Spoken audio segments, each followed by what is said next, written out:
अपने पसंदीदा शो के फुल एपिसोड देखने के लिए अभी डाउनलोड करें दंगल प्ले ऐप।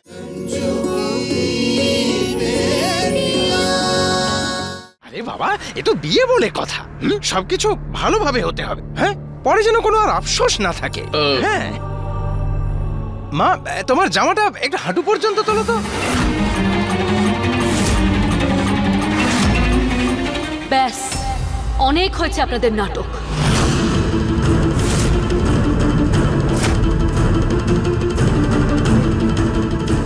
শালু, তুই ভেতরে যা। কি বলছো নাকি তুমি? আরে বৌদি, ক্ষমা চাইছি, আমার শালাবাবু। ক্ষমা এবার আপনি আমাদের করুন, কারণ আমরা এর থেকে বেশি অপমান আর সহ্য করতে পারছি না। আপনারা এখানে মেয়ে দেখতে এসেছেন নাকি ছাগল ভেড়া কিনতে এসেছেন? যদি এই সম্বন্ধটা ভেঙে যায় না, গুড্ডুবাবুর সঙ্গে যে সম্পর্কটা ছিল খারাপ হয়ে যাবে। শালাবাবু বড্ড ভুল করে ফেলেছো। আরে কি ভুল করেছে? সব জায়গায় একটা গন্ডগোল পাকিয়ে রাখবে। যাও বৌদির কাছে ক্ষমা চাও, ক্ষমা চাও, যাও। রঞ্জু বৌদি, আপনি দয়া করে ক্ষমা করে দিন। দেখুন দাদা, আমি এতক্ষণ এই কারণেই চুপ ছিলাম, কারণ ওর সম্মান রাখাটাও আমার কর্তব্য। কিন্তু এখানে তো দেখছি আমার মান সম্মানই শেষ হয়ে যাচ্ছে। আরে দিদি, তিলকে তাল বানানো তো কেউ আপনার কাছ থেকে শিখবে। আর সম্পর্ক যদি করতে না চান তো বলে দিন মুখের ওপর। আমরা কি মরে যাচ্ছি নাকি আপনাদের সঙ্গে সম্পর্ক করতে? আর আমার ছেলে লাখে একটা, হ্যাঁ, আর হাজার হাজার মেয়ে ওর পেছনে পড়ে আছে ওকে বিয়ে করতে। হ্যাঁ, আপনার ছেলের পেছনে কতগুলো মেয়ে ঘুরছে সেটা অবশ্য আমরা জানি না, কিন্তু আপনার যে ফালতু ছেলেটা আছে না, সে কলেজের মেয়েদের পেছনে সবসময় ঘুরঘুর করে। বিশ্বাস না হলে জিজ্ঞাসা করুন ওকে। চুপ কর। কি গুড্ডু ভাই, আমি তো বন্ধু ভেবে চলে এসেছিলাম, আর এখানে তো আমাদের সম্মানটাই নষ্ট হচ্ছে। দেখুন দাদা, আমি এতক্ষণ চুপ করেছিলাম কারণ আপনি ওর বন্ধু হন, কিন্তু এখন আর এই বিয়েটা সম্ভব না। আমাদের দুজনের রাস্তাই আলাদা হয়ে গেছে, সম্পর্ক তো অনেক দূরের কথা।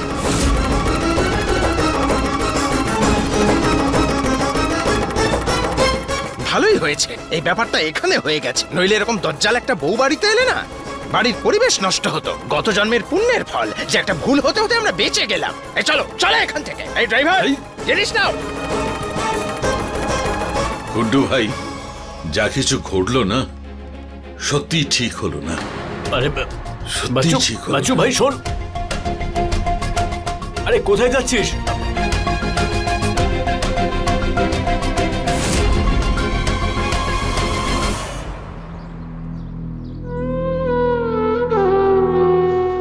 মা চার চারটে মেয়েকে মানুষ করেছে, জানি না শিক্ষা দীক্ষা ঠিকভাবে হয়েছে কিনা। এমনটা যেন না হয় আবার বিকম পাশের জায়গায় মাধ্যমিক ফেল বাড়িতে নিয়ে এসেছি। আরে বাবা, বিয়ে বলে কথা, সবকিছু ভালো করে যাচাই করতে হবে না? দরকার আছে, পরে যেন কোনো আফসোস না হয়। মা, তোমার জামাটা একটু হাঁটু পর্যন্ত তোলো তো।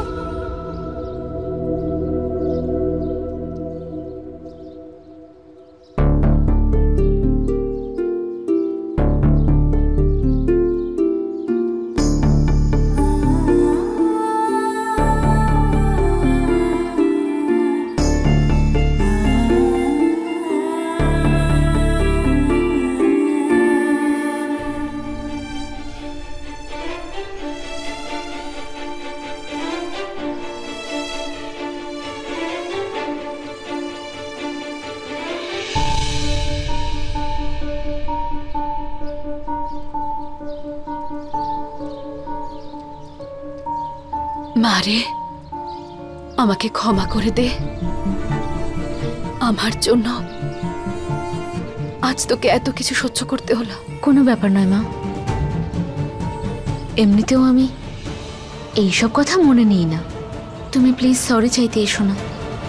কত বড় হয়ে গেছে আমার মেয়েটা, সব সহ্য করে নেয়, সব কিছু মেনে নেয়, কিন্তু কোনো অভিযোগ করে না।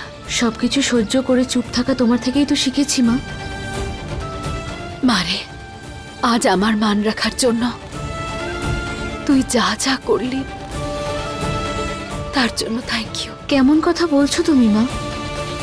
তুমি আমাদের জন্য পুরো জীবনটাই দিয়ে দিয়েছো না? নিজেকে কখনো আয়নায় দেখেছো? না নিজের কথা ভেবেছো। আর আজ তোমার কথা মতো একটা কাজ করলাম আর তুমি আমার কাছে সরি চাইতে এলে। হয়েছে তো তোমার মনের শান্তি?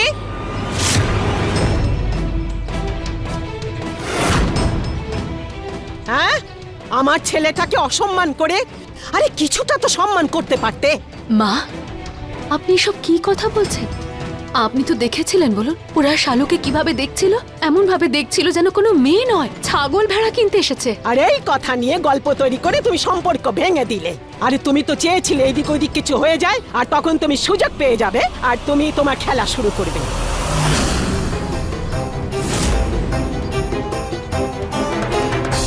না মা, আমি কোনো খেলা খেলছি না। আমার দোষ তো এইটুকুই যে আমি আমার মেয়েদের কোনো অসম্মান সহ্য করতে পারি না।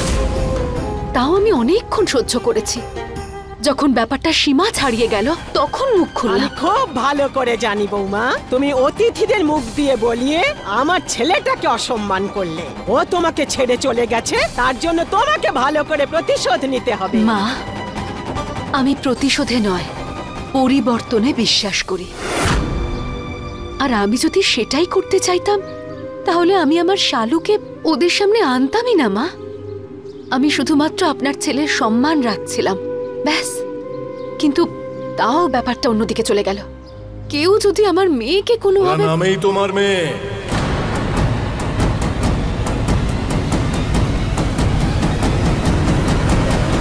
কিন্তু সব তো আমার টাকায় চলে।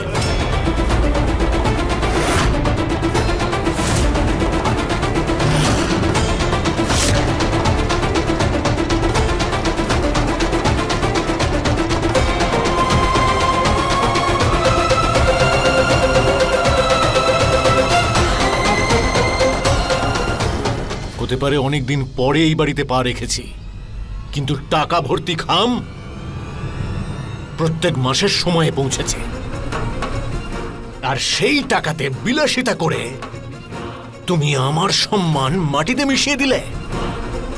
আজকের পরে আর এমনটা হবে না। আজকের পরে সেটাই হবে যেটা আমি চাইব। আমি যেখানে চাইব বিয়ে সেখানেই দেব তোমার মেয়েদের। আর শুরুটা হবে শালুকে দিয়ে।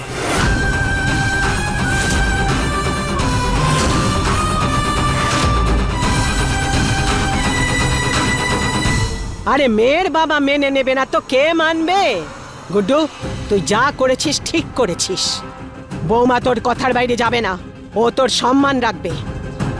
আরে ওই ভদ্রলোকের আজে বাজে কথার জন্য ওর মন খারাপ হয়ে গেছে।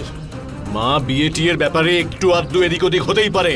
আমার মতে কি বলে জানো, মেয়েদের এইসব বিষয়ে কথা বলাই উচিত নয়। কি ক্ষতি হতো তোমার যদি একটু সহ্য করতে? তাহলে তোমার সাহস কি করে হয় এই সম্বন্ধটা অস্বীকার করার?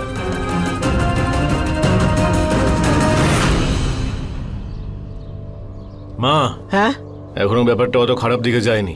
শালুর বিয়ে আমার বন্ধু ছেলের সঙ্গেই হবে। আমি বাচ্চুর সঙ্গে কথা বলে নেব। বিয়ের শুভ দিন ঠিক করার পরে খবরটা পাঠিয়ে দেব। মা, আজ আমি শুধুমাত্র ওর সম্মান রাখার জন্য শালুকে সবার সামনে এনেছিলাম, আর ওদের আদর আপ্যায়নও করেছি। যদিও আপনি খুব ভালো করে জানেন যে আমি এখনো আমার মেয়ের বিয়ে দেওয়ার সিদ্ধান্ত নিইনি। আরে তুমি কে যে সিদ্ধান্ত নেবে? কে হও তুমি?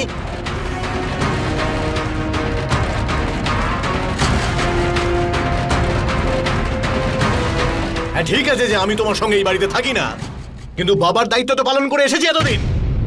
একটা কথা ভুলে যেও না, আমার পরিচয়ের জন্য সমাজ তোমাকে আর তোমার মেয়েদের স্বীকার করে।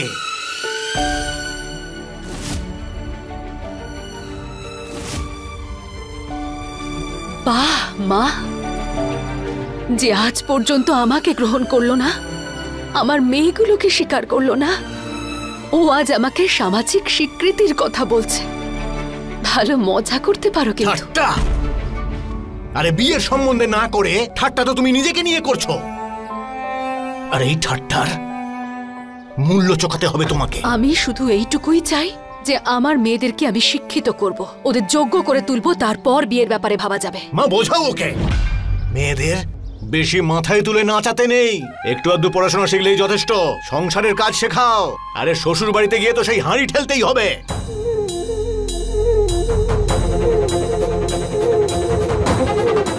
আর তুমি কিসের আশায় তোমার মেয়েদেরকে কালেক্টর করতে চাও? আরে বিগত 14 বছর ধরে এই বাড়ির সমস্ত খরচা আমার টাকায় চলে, তাই এই বাড়িতে আমার কথাই শেষ কথা। আর এই বড় বড় কথা বলে না কোনো লাভ হয় না। জীবন ধারণের জন্য গায়ে কাপড় আর পেটে খাবার চাই, আর সেগুলো আমার দেওয়া টাকায় তোমরা পাও। শুধুমাত্র আমার টাকার জোরে তোমরা সবাই বিলাসবহুল জীবন যাপন করছো।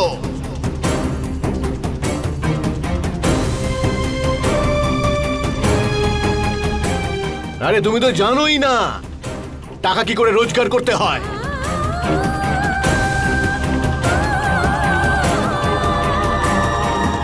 আরে বৌমা আবার কোথায় চলে গেল? গুট্টু তুই চিন্তা করিস না, আমি বৌমাকে বুঝিয়ে বলবো। ভুবন দাদা, আমার সঙ্গে একটু আসুন তো।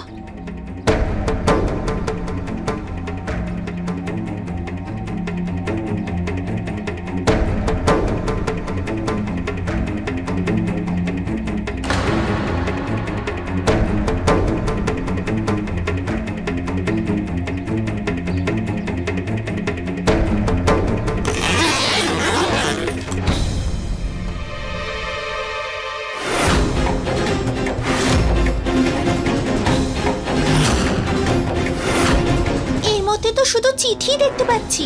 ভুবন দাদা, বিগত 14 বছর ধরে যে খাম আপনি আমার হাতে দিয়ে গেছেন সেই সব এখানে আছে। আমি একটা টাকাও এর মধ্যে থেকে নিই। 168টা খাম আছে এখানে। আমার মেয়েদের আমি তোমার পাঠানো টাকায় বড় করিনি। ওরা যাতে সম্মানের সাথে বাঁচতে পারে দিন রাত পরিশ্রম করেছি আমি।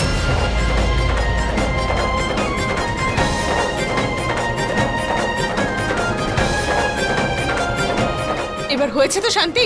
আমাদের বেঁচে থাকার জন্য আপনার টাকার কোনো প্রয়োজন নেই। এবার আপনার এই সম্পত্তি আপনি নিন আর আমাদেরকে একটু রেহাই দিন। বুলবুলি, এটা কি হচ্ছে? বাবার সাথে এইভাবে কথা বলে? বাবা? এটা কেমন বাবা ঠাকুমা, যে তার নিজের সন্তানদেরই চেনে না? শালুকে, বুলবুলকে উনি তো জানেনই না, শুধু চলে এসেছেন খামের উপর বেস করে আমাদের উপর অধিকার ফলাতে। বুলবুল, এভাবে কেউ বড়দের সাথে কথা বলে নাকি? খুব ভালো শিক্ষা দিয়েছো তুমি তোমার মেয়েদের। কথা শুনে মনে হচ্ছে যেন গালিগালাজ করছে।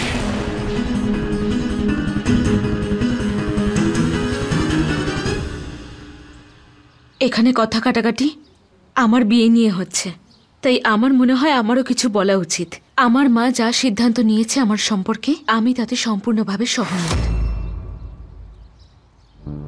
আমি এখনো পড়াশোনা করতে চাই, এগিয়ে যেতে চাই, মায়ের নাম উজ্জ্বল করতে চাই, কারণ আমাদের এই জীবন আমার মাই দিয়েছে।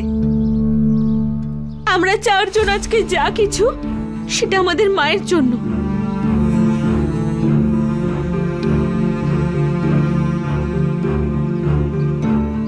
কারণ উনি একা নিজের সাহসে আমাদের লালন পালন করেছে, তাই মা যা বলে সেটা আমাদের মনের কথা। কারণ উনি ছাড়া আমাদের বেশি কেউ চিনতে পারে না। আজ ওনাদের কথা আর ব্যবহারে আমাদের যতটা কষ্ট হয়েছে না, সেটা শুধু আমাদের মাই বুঝতে পারবে।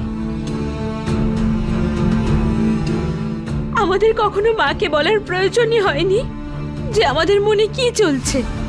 সব সময় আমাদের বলার আগেই মা জানতে পেরে যায়। হয়তো সেই জন্যই, কারণ আমাদের এই পৃথিবীতে আসার 9 মাস আগেই মা সব বুঝে যায়।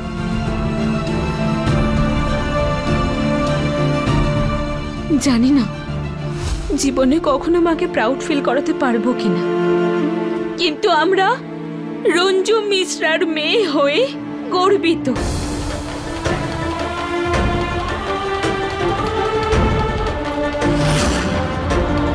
কিন্তু আপনি আমাদের ফিলিংস কখনো বুঝতে পারবেন না, কারণ আপনি তো আমাদের চেনেনই না। রইল কথা বিয়ের, তাহলে সত্যি বলতে আমি নিজেও সেই সম্পর্কে জড়াতে চাই না যেখানে আমায় আমার বাবার বা তার বংশ পরিচয় দিয়ে বিচার করা হবে। আর যে নাম আমার মাকে এই কষ্টের জীবন উপহার দিয়েছে, সেই নামকে আবার নিজের সঙ্গে জোড়ার কোনো মানেই হয় না।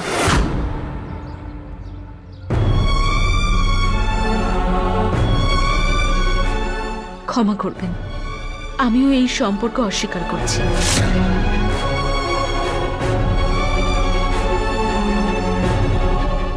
বা দিদি, খুব ভালো বলেছিস তুই। শুনেছেন তো আপনি দিদির সিদ্ধান্তটা? তাহলে এখানে দাঁড়িয়ে থেকে আর কি লাভ? ভুবন কাকা, আপনি এই ব্যাগটা নিন আর ওনাকেও আপনার সঙ্গে নিয়ে বেরোন। বুলবুলি, ভদ্রভাবে কথা বলতে শেখ।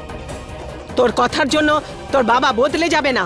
ঠাম্মা, আমাদের কাছে আমার বাবা মা দুজনেই হলো আমার মা। আমরা কাউকে চিনি না আর কাউকে চিনতেও চাই না। আরে তুই কেন চুপ করে আছিস? তোরও তো কিছু কথা বলতে হবে। না ঠাম্মা, আমার কিছু বলার নেই। দেখো, একজন অন্ততপক্ষে ঠিক আছে। এমনিতেও ওনার মুখটাও তো আজ পর্যন্ত আমি দেখিনি,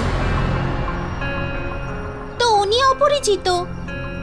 আর মা বলে অপরিচিতদের সাথে কথা বলতে নেই।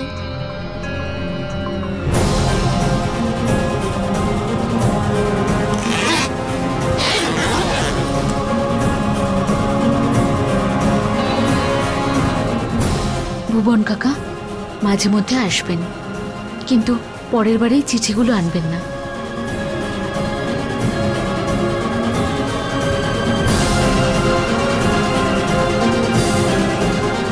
চলো। আচ্ছা গুড্ডু, আমার কথা শোন। আরে কি কথা শুনবো আমি? সব তো শুনে ফেললাম। খুব বড় ভুল করেছি এই বাড়িতে পা রেখে। আসছি আমি। এই গুড্ডু,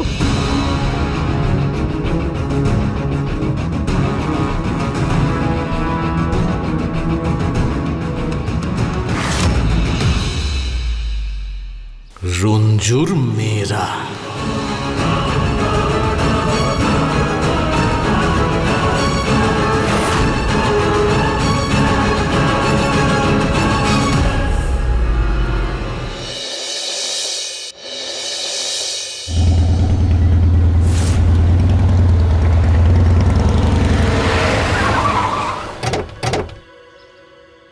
জয় ভোলে।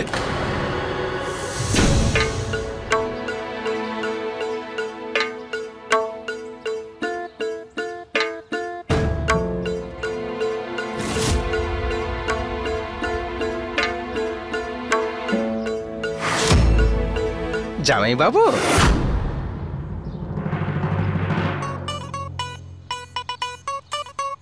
ও জামাই বাবু, জামাই বাবু, আরে মুখ ফুলিয়ে বসে আছো কেন? হ্যাঁ, আরে এসব তো হতেই থাকে। হয়েই থাকে, হ্যাঁ হয়েই থাকে, হয়েই থাকে। আরে থামো। কতবার বলেছি কোনো শুভ কাজেই জোকারটাকে সঙ্গে নিও না, কিন্তু না, কেউ আমার কথা শুনলে তো।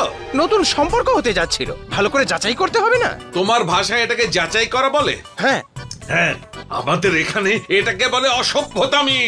যা ক্ষতি হবো তো আমারই হলো। ভালো হয়েছে যে আমাদের ওখানে কেউ মারেনি, ভালো হয়েছে যে ও আমার ছোটবেলার বন্ধু। যদি ওর জায়গায় আমি হতাম না, তাহলে জুতো মেরে লম্বা করে দিতাম। আরে চুপ করো এখন, কি সব বলে যাচ্ছ? এবার তো একটু থামো। তুমি শুধু আমার ভাইরই ভুল দেখো, হ্যাঁ, কিন্তু ওদের ব্যবহারটা তুমি ভুলে গেছো। মহিলা হয়ে কি সব আজে বাজে কথা বলে যাচ্ছে। ওই বাড়ির মেয়ে যদি এখানে আসতো না, তাহলে তো তাণ্ডব হয়ে যেত এখানে। আমাদের দরকার নেই ওই বজ্জাত মহিলার মেয়ের সাথে বিয়ে দিতে। মা ঠিক বলছে বাবা, আমারও ওদেরকে পছন্দ হয়নি। ওই শালুর ছোট বোন বিনা কারণে আমার সঙ্গে কলেজে ঝগড়া করলো। তোমার বন্ধুত্বের খাতিরে আমি মেয়ে দেখতে গিয়েছিলাম, না হলে আমারও কোনো আগ্রহ ছিল না। হ্যাঁ, ওই মেজ মেয়ের কথা এখনো আমার কানে বাজছে, আর আমার ছেলের নামে বদনাম করছে। হ্যাঁ, আজ নয় তো কাল আমিও সুযোগ পাবো। হ্যাঁ, তখন সুদ সমেত আসল তুলে নেব। আরে মা, তুমি শান্ত হও, এদিকে এসো। কি সুন্দর ব্যবস্থা করেছিলাম, সব মাটি করে দিল এই শালা বাবু। এখন গুড্ডু ভাইয়ের সঙ্গে কি করে কথা বলি? সেটাও ঠিক।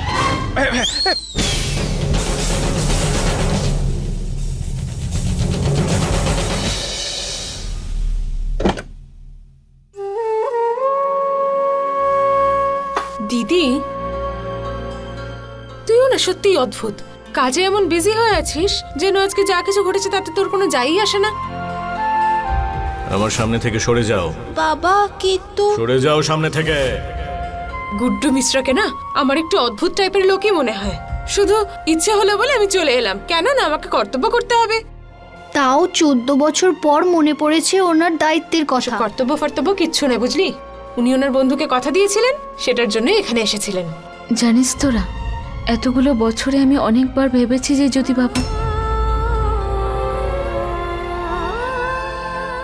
যদি কখনো আমাদের সঙ্গে দেখা করতে আসে কি হবে, কিন্তু আজ যেটা হলো আমি তো স্বপ্নেও ভাবিনি। তুই ভাবার কথা বলছিস দিদি? আমি তো ওনাকে ঠিক মতো চিনিই না। ওখানে ভুবন কাকা সঙ্গে দাঁড়িয়েছিল না, তখনই আমি একটু আন্দাজ করলাম। যখন ঠাকুমা বললো আমার বাবা, তারপরে বুঝলাম এ তো সেই লোকটা। দিদি, তুমি তো তাও ওনাকে দেখে বুঝতে পেরেছিলে। আমি যদি ওনাকে ফাঁকা রাস্তাতেও দেখতাম না, আমি তো চিনতেও পারতাম না যে উনি হলেন আমাদের বাবা। ভালো হতো এ জীবনে ওনার মুখ যদি আর দ্বিতীয়বার দেখতে না হতো। আরে নির্লজ্জতার একটা সীমা থাকে তো। ওই লোকগুলো তোমার জামা তুলে তোমায় পা দেখাতে বলছিল, আর লোকটা ওখানে মুখে কুলো পেটে বসেছিল। বাপ হওয়া নিয়ে এত দম্ভ না তো নিজের মেয়ের জন্য ওনার মুখ থেকে একটা শব্দ বেরোলো না, উল্টে আমাদের মাকেই 4টে কথা শুনিয়ে চলে গেল।